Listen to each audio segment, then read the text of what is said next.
Why didn't Zak Bagans buy the Warren's Occult Museum? Well, that is a very, very interesting question. And as we are very well aware, Matt Rife, Elton Castay have bought the Warren's Occult Museum.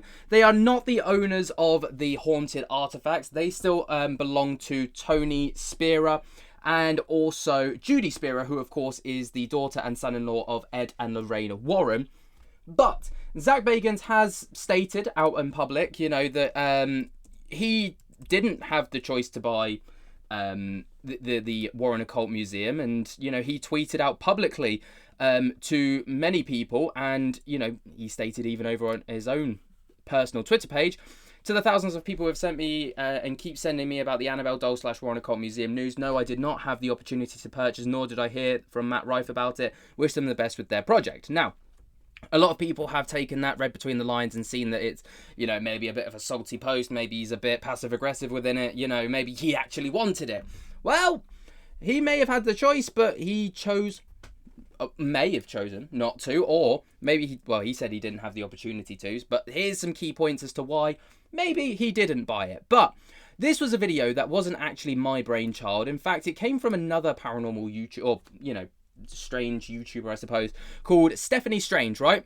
Over on YouTube. And this just popped up on my homepage, and I watched it, and I was like, wow, this is a really interesting video.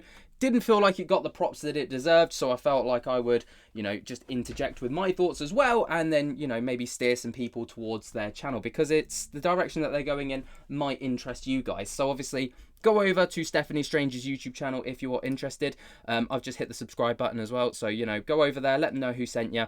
But let's talk about it. So, obviously, the key point is, why didn't Zak Bagans buy the Warren's Occult Museum? Obviously, he's best known for Ghost Adventures, which, and he's shown significant interest in the Annabelle doll in the past, which, of course, is a key artifact from the Warren's Occult Museum, but did not purchase the museum nor its artifacts. Now, it's worth noting that Matt Rife and Elton Castay are not the sole proprietors of the haunted artifacts. Instead, they are what they label themselves as the legal guardians of. Now, the Warren Occult Museum artifacts, including the Annabelle doll, are still owned by Judy and Tony Spira, who, of course, are the son-in-law and the daughter of Ed and Lorraine Warren, as I've noticed. But the Warren home is actually owned by Matt Rife and Elton Castay. Now, Zak's fear of flying may have also potentially been a contributing factor into why, this may not have been a warrantable purchase, because we all know that Zak's got a phobia of flying, and he doesn't typically leave Las Vegas, which of course is also where his haunted museum is, and that might have been part of the reasons to why he didn't pursue purchasing the Warren Occult Museum, as it would require physical presence to manage the artifacts and build relationships with the Warren family. There's also the Annabelle doll, which may have potentially played a role in this. Now, it's no secret that in the past, Zak has come face to face with the Annabelle doll, and even against the advice of the handlers and carers of the Annabelle doll, who told him not to touch it, he still reached out and touched the doll mid-investigation. Now, of course, Tony has emphasised the doll's danger, requiring, precautions like prayers and gloves to be able to handle the doll physically, whereas Zak just kind of reached out and touched it, even though Tony warned him against doing so. This may have demonstrated a lack of caution or potential mental strength, potentially influencing the Warren's family decision maybe not to sell to him. I mean, Zak labelled it as he didn't have the opportunity to buy it, which means that potentially he didn't go in for it, but maybe behind the scenes he didn't get the option. I can't say that because, that hasn't outwardly been said, so I'm not going to, put two and two together and make five. But the Warrens closely chose not to sell the museum, lightly chose, not to sell the museum and the artifacts to Zak due to his behaviour around the Annabelle doll. Now, that is a speculative fact not a speculative fact, that's not even a thing. A speculative opinion that comes from the video from Stephanie Strange, all right? And she kind of talks about how his inability to travel and the need for guardianship, who shows restraint and respect to the artifacts, is probably preferred over someone like Zak, who's already shown that he's not able to, give that self-restraint.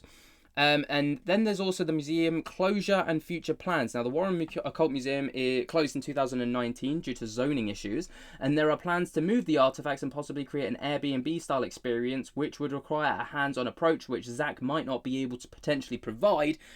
And the idea of Zak hiring someone to manage the artifacts on his behalf is criticised as impractical, given the historical and cultural significance of the items and need for a trusted, personal connection with the Warren family. Now, I've had a little sift through these ideas that have been put forward by Stephanie Strange just to see if they may be justifiable, and I think nine times out of 10 they pretty much are, because Zak's fear of flying obviously is a huge one. He won't go to certain locations. He won't go abroad and overseas for paranormal investigations anymore because he won't fly anymore, because he obviously had, I think it was a premonition or something about a plane crash, and he's just never been on a plane ever since, which of course would limit his ability to travel to Connecticut, which is where the Warren Occult Museum is, and it would mean that he probably wouldn't be able to be as hands-on as someone like Elton Castay and Matt Rife to look after the property, to be able to look after the artifacts, and also to be hands-on with the people that are going to visit. Obviously, with his museum in Las Vegas, you see it on his Instagram story all the time that he tries to be as hands-on with that as he possibly can, at least from the looks of it, from the outside looking in. Now, obviously, that is going to complicate logistics if he can't fly out. Now, his behaviour around the Annabelle doll as well, I think it's quite a justifiable reason as to why he may not have gone in for the property. Because obviously, it's observable behaviour from the Ghost Adventures episode, and aligns with the Warrens' documented emphasis on the spiritual risks of their artifacts. And it's reasonable that Tony and Judy would prioritise someone who demonstrates some self-restraint and respect for their protocols, to be the legal guardian, of said property, and something as dangerous as they like to portray it to be. Now, obviously, my thoughts and opinions on ghosts and demons and haunted artifacts and all the rest of it, I'm a very skeptical minded person. I don't necessarily believe in. I think I want to believe in something, but I've not seen anything that makes me think that's paranormal. Do you know what I mean? So yeah, I'm a bit more dubious, so I might seem skeptical towards the Annabelle doll. That's not because I don't want to believe in it, it's just because I just don't believe in it. That's just my opinion. But anyway, there's also the logistical trust and issues with delegating responsibility. So, of course, it would be impractical for Zak to hire someone to manage the museum and artifacts on his behalf, given their historical culture and significance. And, this is quite a strong point to be made, because the logistical challenges of managing a museum remotely are significant, especially for artifacts with such high profile. However, this reason assumes that Zak wouldn't find a way to overcome these challenges, which may not fully account for his resources or determination to potentially look after it. I just don't think he would be the right fit for it, if I'm perfectly honest. And I think ultimately it probably would come down to Tony and Judy Spera's final decision, ultimately, because they may... being that they've worked with Zak in the past, and he's shown that lack of self-restraint towards the doll, even though they've warned him not to touch it, and considering his, let's call them, public criticisms of late, starting back in 2023 with the Groffs, and then Dakota Layden coming forward, and then many other people coming forward, and then even more recently some cheating allegations from Holly Madison, which then evolved into potential underage stuff, allegedly it must be said.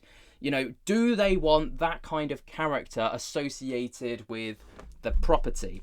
Probably not. Whereas Matt Rife and Elton Castay, on the surface, squeaky clean images. I know Matt Rife had some issues with some comedic stuff, but comedy is subjective, I suppose. It's a bit more subjective than underage allegations, let's say. Anyway, it's a really interesting video, so I do highly recommend that you go over to Stephanie Strange, give her a subscribe if you want to, and go and check out some of her content.